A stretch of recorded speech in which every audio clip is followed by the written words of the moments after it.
بھائی میری ذمہ ہے ان کو کھلانا. غریبوں کا بوجھ ڈالو اپنے اوپر. غربا اور مساکین کا پیٹ بھرنا کس کی ذمہ داری ہے؟ میری. ہر آدمی کیا سوچے کس کی ذمہ داری ہے؟ میری ذمہ داری ہے. روح پہ جتنا بوجھ ڈالیں گے. روزہ رکھنا یہ کس کی ذمہ داری ہے؟ یہ میری, مجھے رکھنا پڑے گا. ہم بچپن میں دیکھتے تھے, تصور نہیں تھا روزہ چھوڑنے کا. اب لوگ کیا کر رہے ہیں؟ اللہ کی خاطر چند گھنٹے بھوک اور پیاس برداشت نہیں ہو رہی. تم یہ دیکھو حکم کس کا ہے. کتنے بڑے بادشاہ نے جو تمہیں پورے سال کھلاتا ہے. ہمارے لبرل لوگ نا اپنے آپ کو کافر پہ قیاس کرتے ہیں. یار انہوں نے مذہب سے بغاوت کر کے اتنی ترقی کر لی, تو ہمیں رمضان کے روزوں کی کیا ضرورت ہے؟ بھائی انہوں نے مذہب سے بغاوت کے ساتھ خدا سے بھی بغاوت کی ہے. یہ ذہن میں رکھو, خدا اپنے باغیوں کو معاف نہیں کرتا. یہ تو دارالامتحان ہے.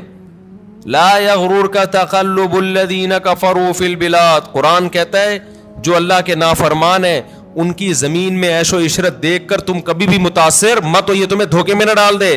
متاع قلیل, یہ دنیا کے چند دنوں کے چند ٹکے ہیں, یہ کچھ بھی نہیں ہے.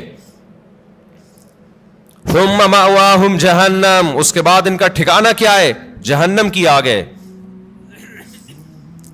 تو ابھی سے نیت کر لے, رمضان میں انشاءاللہ بھرپور طریقے سے روزے رکھیں گے, ایک روزہ بھی ضائع نہیں کریں گے.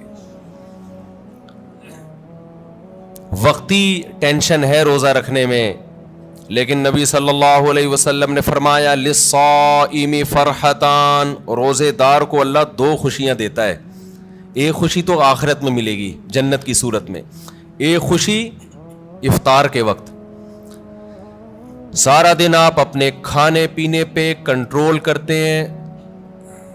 دیکھو کھانے پینے پہ کنٹرول کرنے میں صرف یہ ٹینشن نہیں ہوتی بھوک اور پیاس کی, بڑی ٹینشن یہ ہوتی ہے کسی کام میں دل نہیں لگتا انسان کا. روزہ رکھے نا کوئی بھی کام تمیز سے ہوتا نہیں, عادت ہی نہیں ہے. جن لوگوں کو صبح ناشتے کی عادت ہے, ناشتہ کر کے آفس جاتے ہیں, بڑے فریش ہوتے ہیں, وہ ناشتہ کیے بغیر جا رہے ہوتے ہیں. جن لوگوں کو عادت ہے شام کو سٹا لگانے کی, چائے و پینے کی, وہ بغیر چائے کے. تو زبان خشک اور وہ آہستہ آہستہ, باڈی کی تو ضرورت نہیں ہوتی اتنا کھانے پینے کی, لیکن عادت. تو لائف کہتے ہیں نا بورنگ لائف ہو جاتی ہے, بور ہونا شروع ہو جاتے ہیں, کسی کام میں دل نہیں لگ رہا. لیکن جب اللہ تعالی ہمیں افطاری کے دسترخوان پہ بٹھاتے ہیں, چند نوالے پیٹ میں اترتے ہیں, کیسی طبیعت فریش ہو جاتی ہے. یہ عام دنوں میں طبیعت میں یہ لذت انسان محسوس نہیں کرتا. تو اللہ نے کیا فرمایا, نبی نے کیا فرمایا کہ ایک روزے دار کو جو خوشی ملے گی وہ آخرت میں ملے گی, اور ایک خوشی دسترخوان پہ جب وہ افطار کرتا ہے وہ بھی بڑی مزے کی خوشی ہوتی ہے. اور میں آپ سے ایک گزارش کرتا ہوں, اس کا مذہب سے براہ راست تعلق نہیں ہے, میڈیکل سائنس سے ہے, لیکن مذہب بھی صحت کو کی ترغیب دیتا ہے نا صحت بنانے کی. رمضان میں ایک کام آپ کر لیں, تھوڑا کھانے پینے پہ کیا کر لو میرے بھائی, کنٹرول کر لیں. ہوتا یہ ہے کہ صبح سحری سے لے کے رات تک مغرب تک جب ہم بھوکے پیاسے رہتے ہیں, ہماری باڈی کا فیٹ ختم ہونا شروع ہوتا ہے, باڈی نتھرنا شروع ہوتی ہے, جسم کی زکوٰۃ نکلنا شروع ہوتی ہے, جسم فریش ہونا شروع ہوتا ہے. اس کے بعد جو حساب کتاب افطار کے وقت میں پھوڑنا پھاڑنا ہوتا ہے, اس سے باڈی کی ایسی کی تیسی ہو جاتی ہے. رمضان میں ہارٹ اٹیک کے واقعات میرا خیال ہے عام دنوں سے زیادہ ہی ہوتے ہیں. بھائی اللہ میاں نے کھانے کی چھٹی دی ہے, پھوڑنے کی چھٹی, کھانے اور پھوڑنے میں کیا ہے بولو, فرق ہے. نبی صلی اللہ علیہ وسلم نے فرمایا بدترین برتن جس کو بھرا جائے نا وہ انسان کا پیٹ ہے. کوئی برتن فل بھرا ہوا اللہ کو اتنا برا نہیں لگتا جتنا انسان کا پیٹ برا لگتا ہے اللہ کو. میں نہیں کہہ رہا کہ حرام ہے زیادہ کھا لیں آپ, حلال حرام کی بات نہیں ہے, ناپسندیدہ شریعت کی نظر میں بہرحال ہے. حرام نہیں ہے. اب آپ کہیں گے بھوکے پیاسے بھی کھانے بھی نہیں دے رہے اللہ میاں, ابھی بھی پابندیاں لگا رہے. اللہ پابندی نہیں لگا رہا, لگا کھا لو, پھوڑ دو, جتنا پھوڑنا پھوڑ دو, پڑے ہوئے خود ہی ہو گئے نا, پھوڑ دو. حرام نہیں ہے لیکن پسندیدہ کام نہیں ہے. تو رمضان میں آپ اپنے آپ کو عادی بنا سکتے ہیں کم کھانے کا, اچھا کھانے کا. میں بھی سموسے پھوڑتا ہوں, پکوڑے پھوڑتا ہوں, لہذا میں آپ کو یہ کہوں کہ سموسے نہ کھائیں, پکوڑے نہ کھائیں, یہ غلط ہو جائے گا. جب میں کھانے لگوں گا میرے گھر والے میرا ہی بیان چلا دیں گے کہ آپ خود لوگوں کو بول رہے ہو کہ سموسے مت کھاؤ اور خود کیا کر رہے ہو, کھا رہے ہو. لہذا میں ایسی بات کیوں کروں جو میں خود نہیں کر رہا. لیکن ہم سب مل کے عزم کر لیتے ہیں آپس میں کہ تھوڑا کیا کریں گے, کنٹرول. میں بھی کوشش کروں گا. اب گھر والے کہیں گے بیان دیکھو, میں کہا میں نے کوشش کا وعدہ کیا تھا, تو کوشش ہی تو ہو رہی ہے کہ میرا ہی بیان مجھے ہی سنایا جا رہا ہے. کوشش کی جا سکتی. سموسے بھی کھا لیں اعتدال سے. میں نے بہت دیکھا ہے لوگوں کو افطاری میں بہت زیادہ پھوڑتے ہیں, مسائل کھڑے ہو جائیں گے آپ کے لیے. شربت پہ شربت پیے جا رہے ہیں, چینی کے نا پیے جا رہے ہیں, کولڈ ڈرنک پہ کولڈ ڈرنک پیے جا رہے ہیں. اچھا کمال کی بات یہ کہ افطاری میں طبیعت سے پھوڑتے ہیں, پھر نماز کے بعد آ کے کھانا کھاتے ہیں. یہ آج تک کم از کم میری کھوپڑی میں یہ چیز نہیں آئی ہے کہ اب کھانا کیسے کھا رہے ہو یار. یا تو ایک کھجور سے روزہ افطار کیا ہوتا ہے, نماز پڑھ کے آگے کھانا کھاتے ہیں. یہ بہت جگہ ہم نے دیکھا ہے, افطار پارٹیوں میں بھی ہوتا ہے. پہلے افطار پارٹی میں کیک, پیسٹریاں, سموسے, پکوڑے اور چکن اور کیا کچھ ہوگا, وہ کھانے کے بعد چلو جی اب جماعت سے نماز پڑھے, اب کھانا لگا ہوا ہے. اب مجھے کہہ رہے ہو تو وہ کھانا لگا دیا. کھانا یہ کیا کھایا ہم نے